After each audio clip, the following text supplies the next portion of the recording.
नमस्कार मित्रांनो, पुन्हा एकदा तुमचं स्वागत आहे इन्फो मराठी 24 या यूट्यूब चॅनलवर। मित्रांनो, पेन्शनधारकासाठी एक अत्यंत महत्त्वाची बातमी घेऊन आलेलो आहे। बातमी आहे 8वा वेतन आयोग लागू होताच पेन्शन दुप्पट। आकडे पाहून तुम्हीही चकित व्हाल।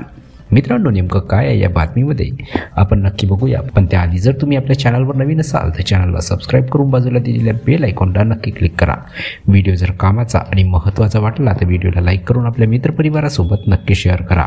आणि हो मित्रांनो, व्हिडिओला शेवटपर्यंत नक्की बघा, जेणेकरून तुमच्याकडून कोणतीही माहिती सुटणार नाही।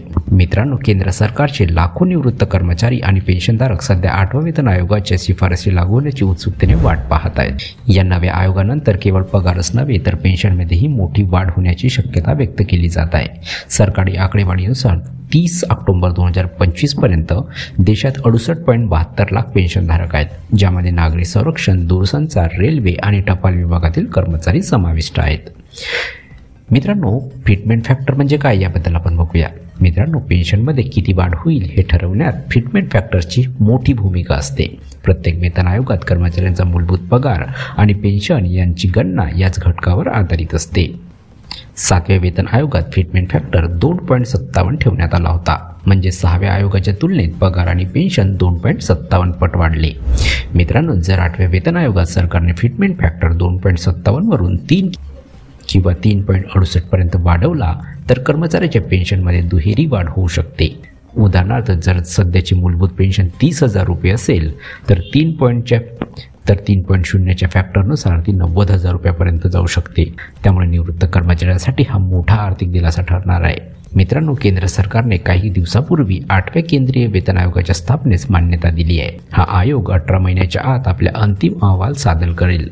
तथापि त्याच्या शिफारशी 1 जानेवारी 2026 पासून लागू होण्याची शक्यता आहे।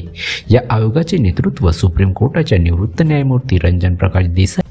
मित्रांनो, आयोगाला केंद्र सरकारच्या कर्मचाऱ्यांचे वेतन, भत्ते आणि सेवा अटीचा आढावा घेऊन सुधारणा सुचवण्याचे अधिकार देण्यात आले आहेत। यात संरक्षण सेवाचे कर्मचारी आणि पेन्शनधारक यांचाही समावेश असेल। मित्रांनो, पेन्शन कॅल्क्युलेशनचे संभाव्य उदाहरण काय आहे याबद्दल आपण बघूया। मित्रांनो, तुम्हाला स्क्रीनवर एक चार्ट दिसत आहे, त्याच्यामध्ये तुम्ही पेन्शन कॅल्क्युलेशनचे संभाव्य उदाहरण बघू शकता। त्यामध्ये तुम्ही डिटेलमध्ये वाचू शकता। त्याच्यामध्ये पूर्ण अमाऊंट आणि फिटमेंट फॅक्टर दिलेला आहे, तर त्याच्याबद्दल तुम्ही डिटेल स्टडी करू शकता। मित्रांनो, तुम्ही या टेबलला बघितलं प्रॉपर तर तुम्हाला कळेल की फिटमेंट फॅक्टर वाढल्यास पेन्शनधारकांना मोठ्या प्रमाणात आर्थिक लाभ मिळू शकतो। मित्रांनो, आयोगाचा उद्देश आणि अपेक्षित परिणाम काय आहे याबद्दल आपण बघूया। मित्रांनो, 8व्या वेतन आयोगाचे मुख्य उद्दिष्ट म्हणजे महागाई, जीवनावश्यक खर्च आणि आर्थिक वास्तवाशी सुसंगत वेतन संरचना तयार करणे हे आहे। यामुळे केवळ विद्यमान कर्मचाऱ्यांनाच नव्हे तर निवृत्त पेन्शनधारकांनाही थेट फायदा होईल।